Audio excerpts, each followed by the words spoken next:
ओम शांति। आज 29 जून 2021 की बाबा की मुरली। मीठे बच्चे, तुम हो रूहानी पंडे। तुम्हें गृहस्थ व्यवहार संभालते हुए कमल फूल समान बन याद की यात्रा करनी और करानी है। मीठे बच्चे, तुम हो रूहानी पंडे। तुम्हें गृहस्थ व्यवहार संभालते हुए कमल फूल समान बन याद की यात्रा करनी और करानी है। प्रश्न: बाप बच्चों का कौन सा श्रृंगार करते हैं, किस श्रृंगार के लिए मना करते हैं? उत्तर: बाप कहते, मीठे बच्चे, मैं तुम्हारा रूहानी श्रृंगार करने आया हूँ। तुम कभी भी जिस्मानी श्रृंगार नहीं करना। तुम बेघर हो, तुम्हें फैशन का शौक नहीं होना चाहिए। दुनिया बहुत खराब है, इसलिए जरा भी शरीर का फैशन नहीं करो। गीत। आखिर वह दिन आया आज। ओम शांति। बेहद का बाप बैठ बेहद के बच्चों को समझाते हैं। बेहद माना कोई हद नहीं। कितने ढेर बच्चे हैं, इतने बेशुमार बच्चों का एक ही बाप है, जिसको रचयिता कहा जाता है। वह है हद के बाबाएं। यह है बेहद के रूहों का बाप। वह है हद के जिस्मानी बाप। यह है बेहद की रूहों का एक ही बाप, जिसको भक्ति मार्ग में सब रूहें याद करती है। तुम बच्चे जानते हो, भक्ति मार्ग भी है, साथ साथ रावण राज्य भी है। अब मनुष्य पुकारते हैं कि हमको रावण राज्य से राम राज्य में ले जाओ। बाप समझाते हैं, देखो, देवी देवता जो भारत के मालिक थे अब नहीं हैं। वह कौन थे, यह भी अब तुम जानते हो। हम ही सतयुगी सूर्यवंशी घराने के मालिक थे। राजा रानी तो होते हैं ना। तुम बच्चों को अब स्मृति आई है, बाबा आया हुआ है हम बच्चों को राज्य भाग्य का वर्षा देने, विश्व का मालिक बनाने। बाप कहते हैं, अब सब भक्ति मार्ग में हैं। भक्ति मार्ग को ही रावण राज्य कहा जाता है। ज्ञान मार्ग सिर्फ एक ही बाप सिखाते हैं तुम बच्चों को। उस बेहद के बाप को भक्ति मार्ग में सब याद करते हैं। अभी तुमको 21 जन्म के लिए ज्ञान की राजधानी मिलती है, फिर आधा कल्प तुम पुकारेंगे ही नहीं, हाय राम हाय प्रभु कहने की दरकार ही नहीं रहेगी। हाय राम तब करते हैं जब दुखी होते हैं, तुमको वहाँ दुख होता ही नहीं। अभी तुम जानते हो यह भी खेल बना हुआ है। आधा कल्प है ज्ञान का दिन, आधा कल्प है भक्ति की रात। भक्ति हमको नीचे उतारती है। तुम बच्चों की बुद्धि में सीढ़ी का नॉलेज जरूर चाहिए। बाप समझाते हैं कि यह 84 जन्मों का चक्र है। इस चक्र को जानने से तुम चक्रवर्ती राजा बनेंगे। इसलिए बाबा चित्र भी बनवा रहे हैं, जिससे सिद्ध हो कि हम इस चक्र को जानने से 21 जन्म के लिए राज्य भाग्य लेते हैं। अभी तुम बहुत हो गए हो, बड़ी रूहानी शक्ति सेना बनी है। तुम सब पंडे हो, बाबा भी पंडा हैं। उनको कहा जाता है गाइड। पंडा अक्षर शुभ हैं। यात्रा पर ले जाने वाले पंडे होते हैं। यात्री जाते हैं तो उनको एक गाइड मिलता है, इनको यह सब दिखाओ। तीर्थ यात्रा पर भी पंडे मिलते हैं। बाप कहते हैं, जन्म जन्मांतर तीर्थ यात्रा करते आए हो। अमरनाथ पर जाते हैं, तीर्थों पर जाते हैं, परिक्रमा लगाते हैं। वहाँ जाने समय फिर वही याद रहता है। घर बार धंधे धोरी सबसे दिल हट जाती है। यहाँ तुमको समझाया जाता है, अपने घर गृहस्थ में रहते हुए धंधा धोरी भी करते रहो और फिर गुप्त यात्रा पर रहो। ये कितना अच्छा है। जितना बड़ा धंधा करना उतना करो, किसी को मना भी नहीं है। भल अपनी राजाई भी संभालो। राजा जनक को भी सेकंड में जीवन मुक्ति मिली। तुमको कोई बाहर की यात्रा आदि तरफ धक्के खाने की दरकार नहीं है। अपने घर बार की भी पूरी संभाल करनी चाहिए। जो सेंसिबल अच्छे बच्चे हैं वह समझते हैं हमको घर गृहस्थ में रहते कमल फूल समान रहना है। गृहस्थ व्यवहार में तंग नहीं होना चाहिए। कुमार कुमारियां तो जैसे सन्यासी हैं, उनमें विकार है नहीं, 5 विकार से दूर हैं। अभी तुम बच्चे जानते हो हमारा श्रृंगार ही और प्रकार का है, उनका और है। उनका है तमो प्रधान श्रृंगार, तुम्हारा है सतो प्रधान श्रृंगार, जिससे तुमको सतो प्रधान सूर्यवंशी रजाई में जाना है।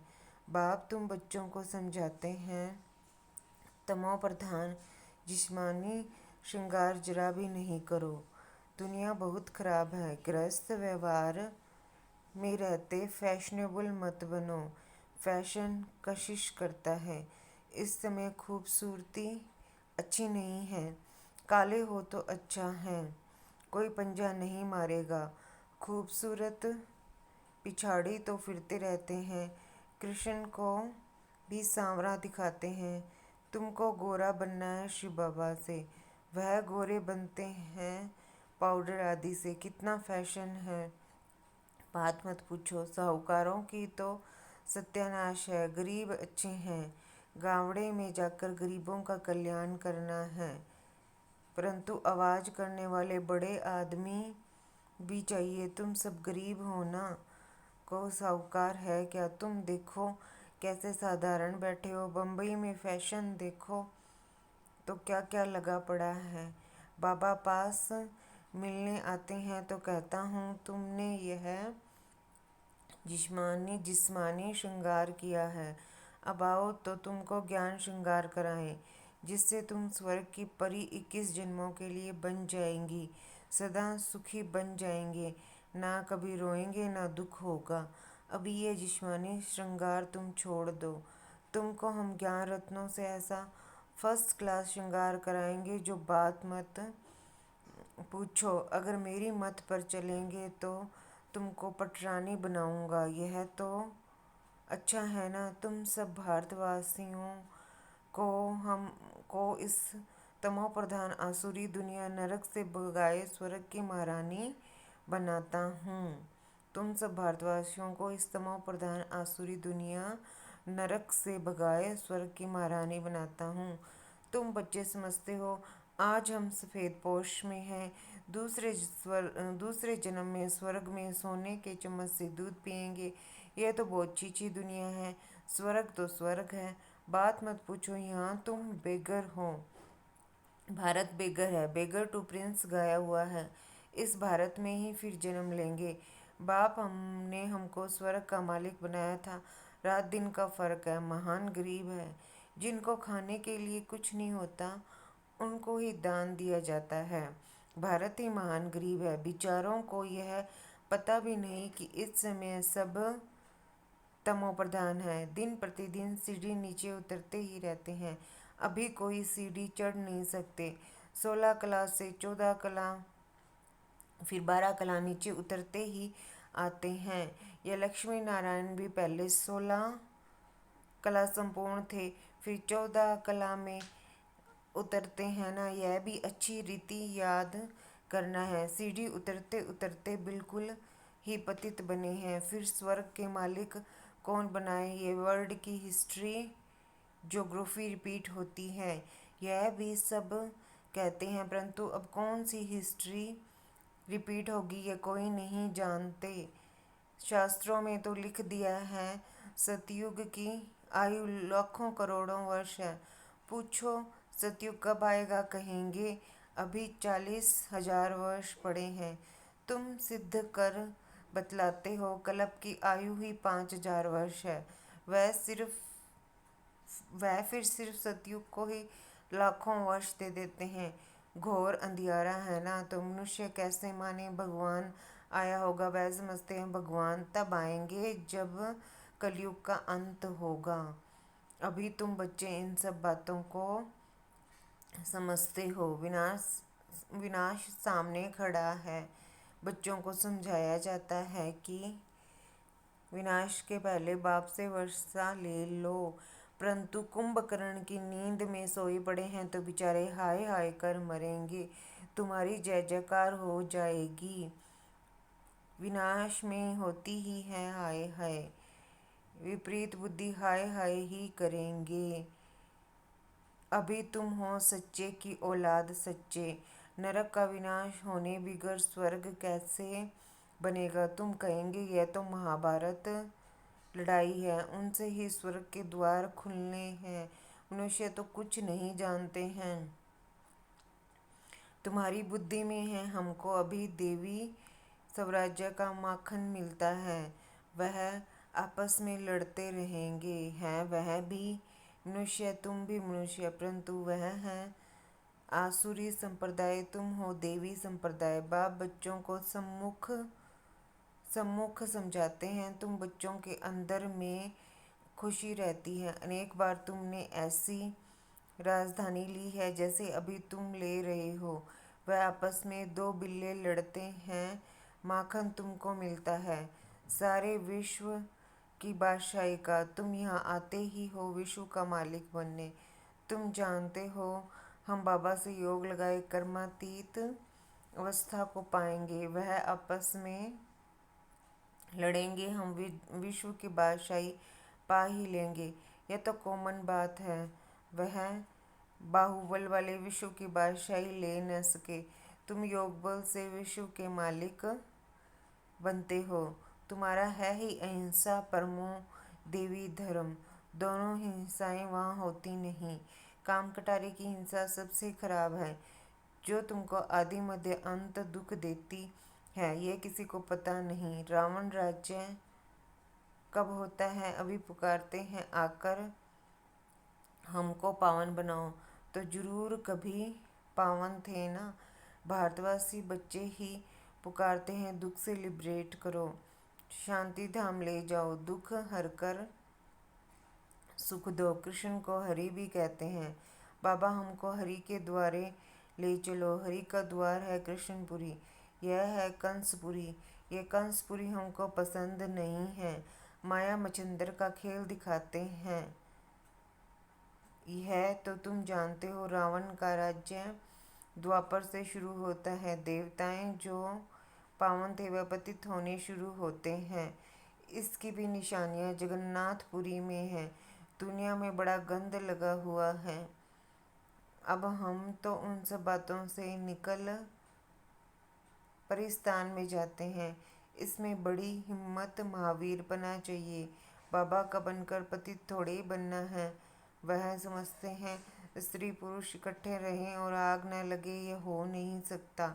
इसलिए ही हंगामा करते हैं कि यहाँ स्त्री पुरुष को भाई बहन बनाया जाता है। ऐसा तो कहाँ लिखा हुआ नहीं है, पता नहीं यहाँ कौन सा जादू है। अरे तुम ब्रह्म कुमारियों के पास जाएंगे और बस तुमको वहाँ बांध रखेंगी, ऐसे ऐसे वहाँ बहकाते रहते हैं। यह भी ड्रामा में नूंद है, जिनका पार्ट होगा वह कैसे भी आ जाएंगे, इसमें डरने की बात ही नहीं। शिव बाबा तो ज्ञान का सागर, पतित पावन सर्व का सद्गति दाता है। ब्रह्मा द्वारा पतित से पावन बनाते हैं। यह अक्षर ऐसे बड़े लिखे हों जो कोई भी आकर पढ़े, पवित्रता पर ही कितने विघ्न डालते हैं। ये अक्षर ऐसे बड़े लिखे हों जो कोई भी आकर पढ़े, पवित्रता पर कितने विघ्न डालते हैं। बाबा कहते हैं बच्चे, किसी भी देहदारी में मोह की रग नहीं चाहिए। अगर कहाँ मोह की रग होगी तो फंस पड़ेंगे। यहाँ तो अम्मा मरे तो भी हलवा खाना। बाबा सामने बिठाकर पूछते हैं, कल तुम्हारा कोई मर जाए तो रोएंगे तो नहीं? आंसू आया तो फेल हुए। एक शरीर छोड़ दूसरा लिया, इसमें रोने की बात क्या है? दूसरा कोई सुने तो कहे मुख से अच्छा तो बोलो। अरे अच्छा ही बोलते हैं, सतयुग में रोना होता ही नहीं। यह जीवन तुम्हारा उनसे भी ऊंच है। तुम हो सबको रोने से बचाने वाले, फिर तुम कैसे रोएंगे? हमको पतियों का पति मिला जो हमको स्वर्ग में ले जाते हैं, फिर नरक में गिराने वाले के लिए हम क्यों रोएं? बाबा कितनी मीठी मीठी बातें सुनाते हैं वर्षा लेने के लिए। इस समय भारत का कितना कल्याण हुआ पड़ा है। बाबा आकर कल्याण करते हैं। भारत को मगध देश कहते हैं। सिंध जैसे फैशनेबल कोई होते नहीं, विलायत से फैशन सीख कर आते हैं। बाल बनाने पर आजकल लड़कियां कितना खर्चा करती हैं, उनको कहा जाता है नरक की परियां। बाप तुमको स्वर्ग की परियां बनाते हैं, कहते हैं हमारे लिए तो यहाँ ही स्वर्ग है, यह सुख तो ले लेवें, कल क्या होगा हम क्या जाने। ऐसे अनेक विचार वाले आते हैं। अच्छा, मीठे मीठे सिकी लदे बच्चों प्रति माता पिता बाप दादा का याद प्यार और गुड मॉर्निंग। रूहानी बाप की रूहानी बच्चों को नमस्ते। हम सब रूहानी बच्चों की रूहानी माता पिता बाप दादा को याद प्यार गुड मॉर्निंग और नमस्ते। शांति, ओम शांति। शुक्रिया बाबा, शुक्रिया। धारणा के लिए मुख्य सार। सच्चा सच्चा रूहानी पंडा बन सबको घर का रास्ता बताना है। शरीर निर्वाह अर्थ धंधा करते याद की यात्रा में रहना है। कार्य व्यवहार में तंग नहीं होना है। ज्ञान श्रृंगार कर स्वयं को सर्व स्वर्ग की परी बनाना है। इस तमो प्रधान दुनिया में जिस्मानी श्रृंगार नहीं करना है, कलयुगी फैशन छोड़ देना है। वरदान। न्यारे और प्यारेपन की योग्यता द्वारा लगाव मुक्त बनने वाले सहज योगी भव। न्यारे और प्यारेपन की योग्यता द्वारा लगाव मुक्त बनने वाले सहज योगी भव। सहज योगी जीवन का अनुभव करने के लिए ज्ञान सहित न्यारे बनो। सिर्फ बाहर से न्यारा नहीं बनना, लेकिन मन का लगाव न हो। जितना जो न्यारा बनता उतना प्यारा अवश्य बन जाता है। न्यारी अवस्था प्यारी लगती है। जो बाहर के लगाव से न्यारे नहीं, वह प्यारे बनने के बजाय परेशान होते हैं। इसलिए सहज योगी अर्थात न्यारे और प्यारेपन की योग्यता वाले सर्व लगावों से मुक्त। स्लोगन है, सब पुरुषार्थ और सेवा के बैलेंस द्वारा बंधन संबंध में बदल जाएगा। सब पुरुषार्थ और सेवा के बैलेंस द्वारा बंधन संबंध में बदल जाएगा। अच्छा, ओम शांति।